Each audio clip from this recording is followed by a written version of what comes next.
Jadi kalau misalnya kita udah mengetahui nih sistem operasi di dalam otak kita itu apa, otomatis cara kita untuk, mengenal, diri kita pasti akan lebih baik dan lebih asik, ya, lebih baik dan lebih asik. Nah, di sini malam ini saya ingin mereview kembali bagi yang sudah pernah tes Stephen, tetapi, bagi yang belum saya akan menjelaskannya dari awal banget apa itu yang dinamakan Stephen. Nah, di mana Stephen ini itu adalah kita untuk melihat bibit unggul. Ingat bahwa kita itu adalah juara. Kenapa saya katakan kita itu juara? Karena dengan adanya 499 juta sperma, kita adalah yang pemenangnya sampai kita ada pada hari ini, yaitu kita lahir. Artinya kita dilahir adalah sebagai seorang juara. Nah, artinya itu adalah merupakan bibit unggul. Kita tuh bibit unggul. Itu yang harus kita tanamkan diri kita itu adalah bibit unggul. Nah, apabila kita sudah tahu bibit unggul itu, maka kalau misalnya kita katakan dalam suatu tanaman atau di dalam suatu potensi, itu akan ditanam di mana? Nah, sekarang dengan caranya adanya Stephen, kita ingin mengetahui ini letaknya di mana supaya bibit unggul ini akan menjadi sesuatu hal yang lebih unggul lagi.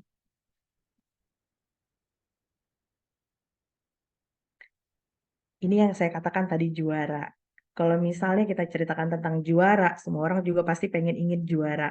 Cuma seperti apa kalau misalnya kita itu memaksa seekor gajah untuk berenang di dalam air? Bisa nggak kalau misalnya gajah itu berenang di dalam air? Saya bisa katakan bisa. Walaupun effort dia itu sangat-sangat sulit sekali, sangat keras sekali, tetapi dia masih bisa untuk mempertahankan diri dia supaya tidak mati. Tetapi alangkah baiknya kalau misalnya seekor ikan yang kita letakkan di dalam air. Karena apa? Karena itu adalah kebutuhannya. Nah, artinya Stephen ini adalah untuk menentukan di mana potensi, di mana bibit unggul itu untuk kita letakkan menjadi sebuah tanaman atau sebuah tumbuhan atau sebuah yang namanya uh, potensi yang baik yang akan terkeluar dengan sendirinya. Bukan kita paksa, tapi dengan sendirinya.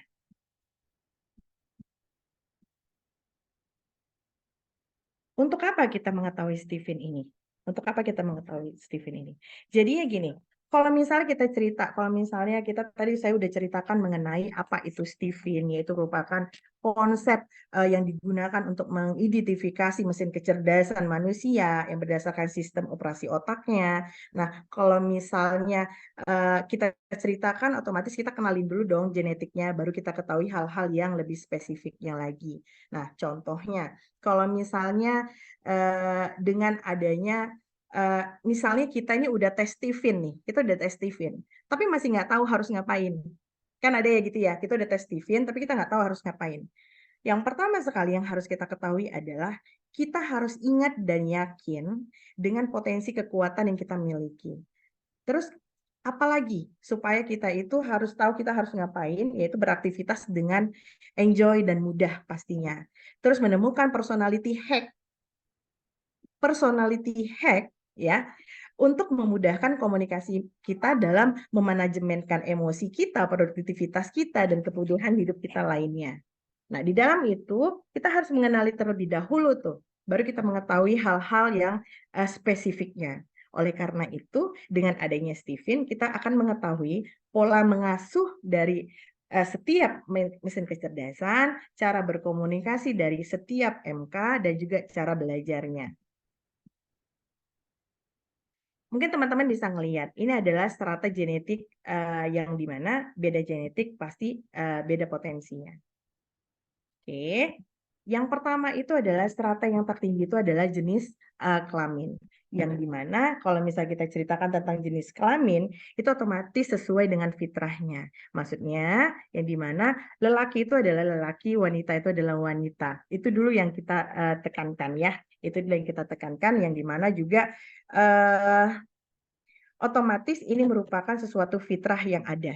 Yang kedua itu adalah strata yang kedua itu adalah mesin kecerdasan. Nah, kalau misalnya dalam Stephen yang tadi saya beritahukan bahwa kalian harus ingat MK itu adalah sistem yang dominan. Jadinya kalau misalnya kita ceritakan tentang mesin kecerdasan itu yang ada sensing, thinking, intuiting, feeling, dan insting.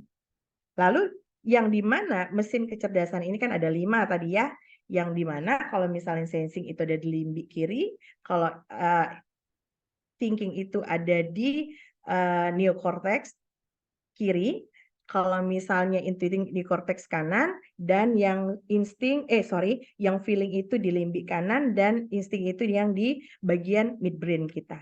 Yang ketiga itu adalah drive kecerdasan. Yang drive kecerdasan itu adalah yang merupakan lapisan otak yang mengemudikan atau yang memberikan stimulasi ya terhadap respon dari setiap MK. Nah, kalau misalnya di dalam drive kecerdasan itu ada 2, yaitu introvert dengan extrovert. Yang dimana kalau kita lihat lapisan otak, kalau misalnya yang introvert itu artinya warna putih pekat itu yang paling sering bergetar, sedangkan kalau yang introvert itu, itu introvert adalah bagian putih dan bagian dalam yang sering bergetar. Kalau misalnya extrovert itu adalah bagian abu yang berongga itu yang sering bergetar. Terus ada kapasitas IQ atau kapasitas otak atau IQ, dan yang terakhir itu adalah golongan darah. Nah, kalau misal kita lihatkan golongan darah, saya ada sebentar ya, saya kasih tunjuk kalau misalnya kaitannya dengan golongan darah. Oke, ini dia. Oke. Jadi kalau misal kita lihat, golongan darah itu adalah strata dari genetik yang paling bawah, yaitu yang nomor 5. Tapi kalau misal kita lihat, apakah golongan darah itu berpengaruh nggak terhadap karakter setiap manusia? Yes, jawabannya itu adalah berpengaruh. Kenapa? Tetapi kalau misal kita katakan berpengaruh, itu hanya sifatnya sementara atau menjadi sebuah respon awalnya saja. Nanti akan saya jelaskan lebih detailnya lagi. Ya, oke, kita balik lagi. Itu adalah bagian stratanya. Lalu, setelah kita udah melakukan yang namanya mengetahui ada 5 MK dan 9 personality genetik. Ini dia.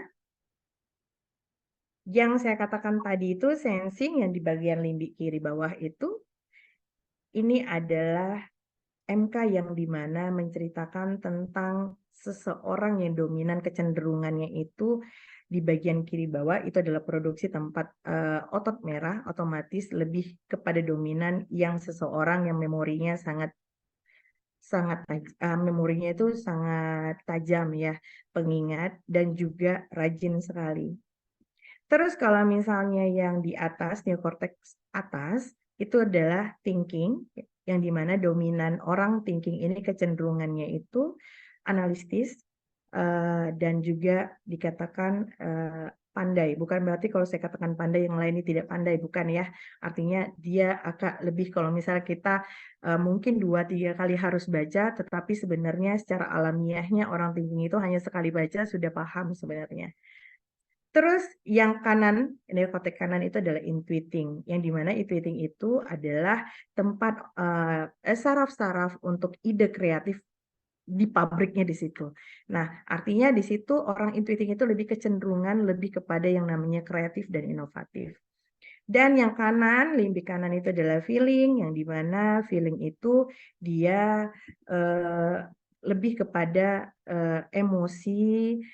Kita harus ingat bahwa emosi itu bukan harus marah ya, nangis, iba itu juga emosi. Jadi feeling itu adalah tempat yang dimana emosi kita atau juga dengan yang kaitan dengan hubungan. Nanti kita akan bahas lebih spesifik lagi. Nah, kalau misalnya yang insting itu adalah yang dimana digunakan itu dominannya itu tidak ada yang dominan, semuanya sama rata. Itu adalah di bagian seseorang yang kecenderungannya itu adalah serba bisa. Nah, ini yang saya katakan tadi, bahwa setiap manusia itu merupakan seorang juara. Kita ini adalah juara, semuanya itu juara. Artinya, tetapi juaranya itu adalah di tempatnya masing-masing. Jadi sayang sekali kalau kita sudah mengetahui MK kita apa, tetapi kita tidak gali secara mendalam apa potensi yang harus kita gali. Nah, sekedar informasi ya, kami alhamdulillah tempat saya mengajar, tempat saya mengabdi, saya itu kampus kami itu udah berbasis yang namanya Stephen, yang dimana mahasiswa kami itu udah ditempatkan di otak-otak dominannya. Jadi kita lebih spesifik lagi untuk melihat apakah memang anak ini lebih nyantai, lebih asik, lebih nyaman dengan potensi genetik dia. Oke, balik lagi ke Mari. Yang kenapa saya katakan juara? Coba teman-teman lihat ya, teman-teman lihat di sini sensing ini memiliki yang namanya sensing intelligent. Jadi kepintaran intelijen dia itu adalah di bagian indrawi dia, sensing, sense. Jadi di bagian indrawi dia, yang dimana mereka ini memiliki sesuatu hal yang lebih dibandingkan MK yang lain untuk bagian indrawinya, untuk kekuatannya.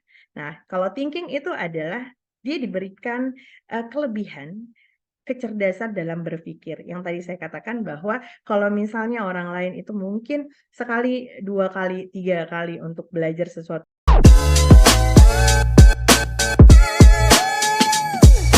hal, tetapi orang thinking ini insya Allah kecenderungannya itu lebih kepada dia lebih cepat untuk mendapatkan sesuatu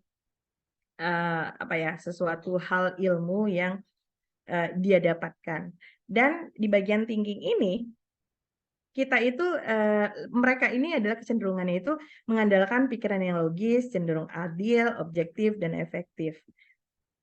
Kalau misalnya di bagian intuiting, itu mereka ini kecenderungannya itu memiliki yang namanya kecerdasan indera keenam. Indera keenam ini artinya itu kalau misalnya kita semakin menggali, itu tingkat intuisinya itu semakin tinggi. Jadinya mereka ini kecenderungannya itu adalah berpikir jangka panjang. Mungkin MK lain tidak terfikirkan hal tersebut, tetapi bagi orang intuiting itu akan terfikirkan. Nanti saya akan jelaskan kembali ya. Terus orang intuiting ini adalah optimistis dan terkonsep. Dia tidak akan senang kalau segala sesuatu itu tidak ada konsepnya, tidak ada polanya, tidak ada patternnya. Itu agak sedikit sulit untuk orang-orang yang intuiting. Yaitu saya ya, intuiting. Terus feeling intelligent, yang dimana kalau misalnya orang feeling ini, mereka itu memiliki kecerdasan kelebihan dari perasaannya, dari tenggang rasanya, bijaknya, dan dia adalah seorang pemimpin. Nggak bisa kita pungkiri memang, dari beberapa yang sudah saya jumpai, orang feeling ini memang ada sesuatu hal yang ditunjukkan dari dalam dia sendiri, aura itu adalah kehangatan sebenarnya. Jadi sayang apabila ada orang feeling, ternyata kalau misalnya itu tidak hangat, berarti ada sesuatu hal yang harus kita gali kembali dari diri dia. Nah, itu memang ada,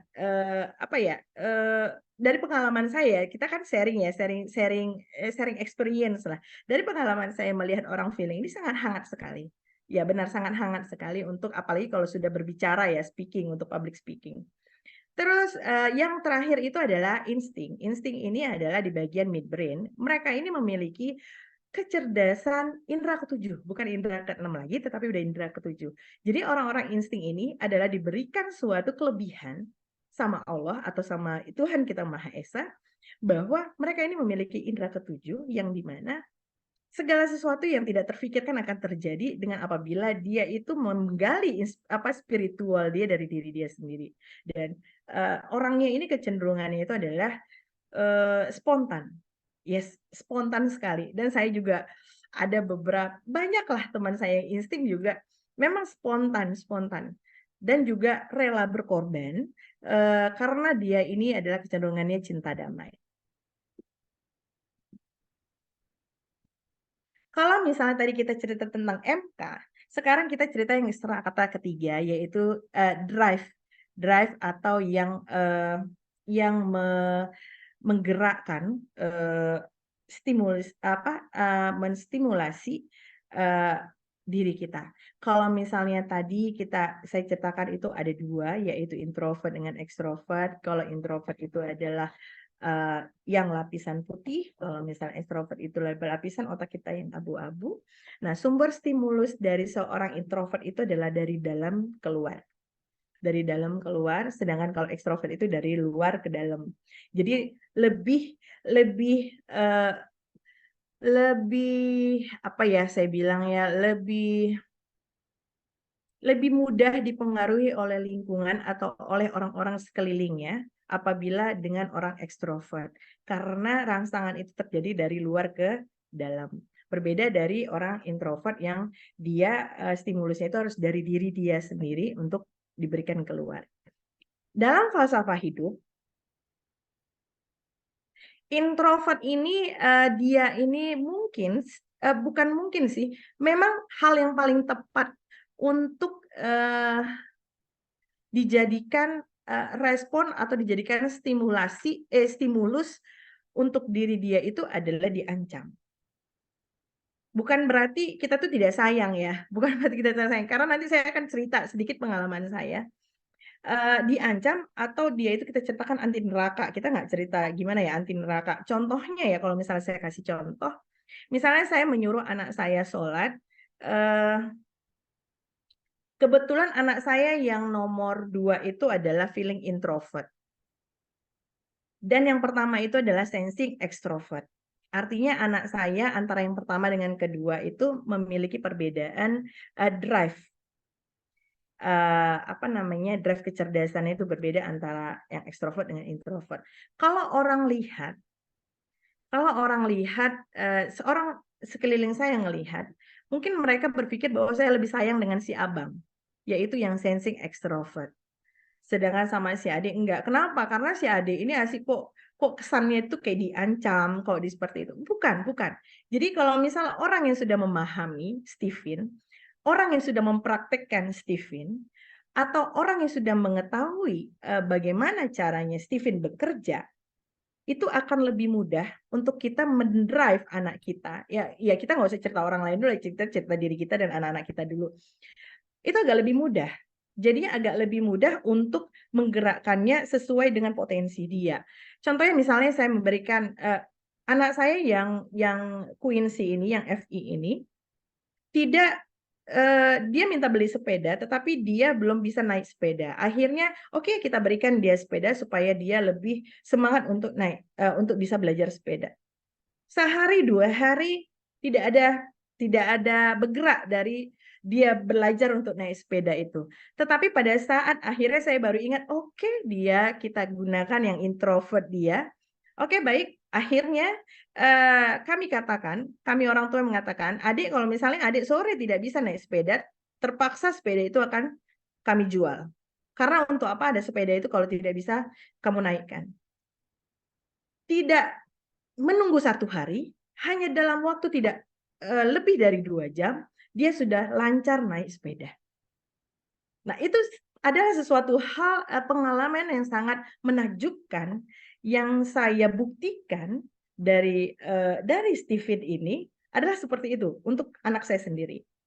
Nah, kalau treatment itu saya gunakan untuk anak yang ekstrovert, itu nggak akan jadi apa-apa. Itu pernah digunakan nggak? Pernah, sangat pernah saya gunakan.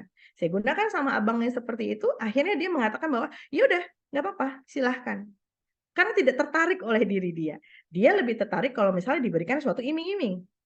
Misalnya dikasih reward atau dikasih sesuatu hal yang jadi suatu kesukaan dia, nah itu akan dia lebih cepat untuk bergeraknya. Jadinya itu adalah cara kita memotivasi dari drive kecerdasan ini, yaitu ekstrovert dan introvert. Oke, yang terakhir itu adalah golongan darah. Jadi kalau misalnya kita lihat dari golongan darah, dia berpengaruh enggak sama respon kita? Yes, benar berpengaruh, tetapi dia hanya berpengaruh sekitar 5% saja atau respon awal aja, yang sifatnya itu adalah spontan atau sementara. Ya, jadi kalau misalnya kita lihat, tadi kalau misalnya teman-teman masih ingat bentuk otaknya tadi itu ya yang sensing, thinking, intuiting, feeling, insting. Nah, kalau misalnya kita atau di antara kita ada yang golongan darah A, itu pasti respon awalnya itu kecenderungannya itu seperti orang thinking.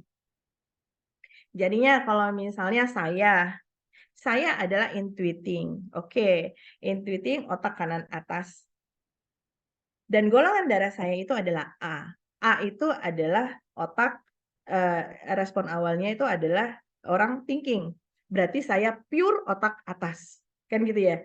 Nah, kalau pure otak atas itu, ya mohon maaf nih, mohon maaf, eee, mungkin ada sedikit kekurangan saya itu untuk bagian feeling dan juga untuk bagian sensing-nya. Karena memang tidak ada sama sekali yang ada di dalam diri saya tentang hal itu. Dan setelah saya lihat, emang benar juga ya, benar juga.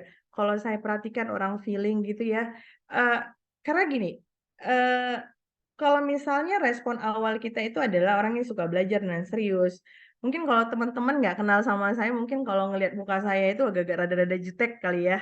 Nah, itu udah biasa gitu bagi saya, karena apa, memang ya beginilah adanya, kan gitu ya, beginilah adanya, eee, ya pada dasarnya karena golongan saya juga A yang selalu serius, terus ditambah lagi intuiting yang memang juga tidak begitu dia usil, tapi tidak begitu rame banget seperti orang feeling dan tidak lasa, akhirnya ya memang kerjaannya kalau dia sendiri ya bisa, dia sendiri bisa gitu, nggak memerlukan bukan nggak memerlukan, maksudnya tidak memerlukan, terlalu memerlukan yang, ramai seperti itu. Nah, kalau misalnya teman-teman ada yang golongan darahnya B, B itu otomatis respon dari, eee, awalnya itu adalah untuk mesin kecerdasan intuiting. Jadi kalau misalnya, teman-teman ada yang sensing, ternyata ada golongan darahnya itu B, respon awalnya itu pasti ada yang namanya, eee, bagian intuiting-nya, yaitu misalnya suka berimajinasi, suka menghayal, dan begitu juga untuk misalnya, untuk anak feeling atau kita yang feeling dan ternyata golongan darah kita itu adalah O, berarti kita tuh pure feeling. Karena apa? Karena MK kita itu adalah feeling dan golongan darah kita juga mencerminkan orang feeling, kecenderungan orang feeling yang suka ngobrol, sering terbawa perasaan dan mood swing seperti itu. Nah, artinya tetapi bisa nggak respon awal ini tidak kita gunakan? Bisa. Bisa respon awal ini tidak kita gunakan, tapi bagaimana caranya? Caranya adalah kita diam dulu. Jangan maksudnya memang segala sesuatu itu ada sesuatu hal yang harus cepat kita ini kan. Tetapi pada saat supaya respon itu netral dulu untuk menjadikan mesin kecerdasan yang sering bermain atau yang paling dominan bermain, kita diam dulu, diam dulu untuk sejenak, baru kita berpikir kita mainkan mesin kecerdasan kita.